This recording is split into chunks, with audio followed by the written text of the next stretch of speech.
Wanita ini selalu aja kena sial dalam hidupnya. Ada aja peristiwa yang tidak diduga-duga yang dialaminya. Ia juga sering dikerjai oleh anak-anak, dan ia pun mengalami penyiraman air dari anak-anak jahil itu.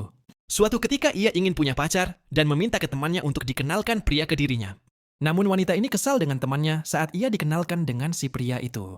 Yang buat terkejut, ternyata si pria itu memiliki kepribadian yang lemah gemulai. Wanita ini dibuat malu dari kelakuan pria itu, dan ia pun mencari alasan ke pria itu agar secepatnya bisa pergi dari tempat itu. Akhirnya wanita ini pun dapat menghindari dari pria tadi. Wanita bercerita kepada temannya kalau ia bisa mendapatkan seorang pria dan menjadi jodohnya. Di saat itu kesialan dalam hidupnya bisa berakhir. Dan ketika itu temannya mendapatkan ide kalau ia harus mendatangi seorang dukun pencari jodoh. Saat esok hari ia bersama temannya datang ke tempat seorang dukun sakti itu.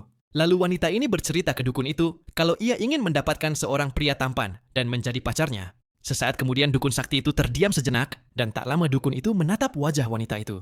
Dan mereka pun saling bertatapan.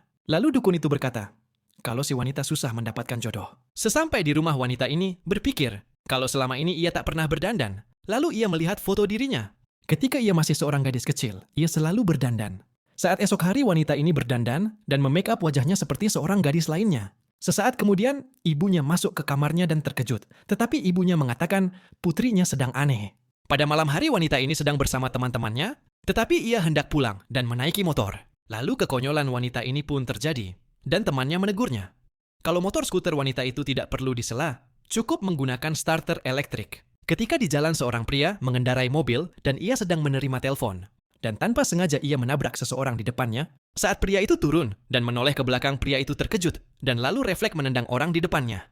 Pria itu berpikir yang di hadapannya adalah hantu dan wanita itu terkena sial lagi.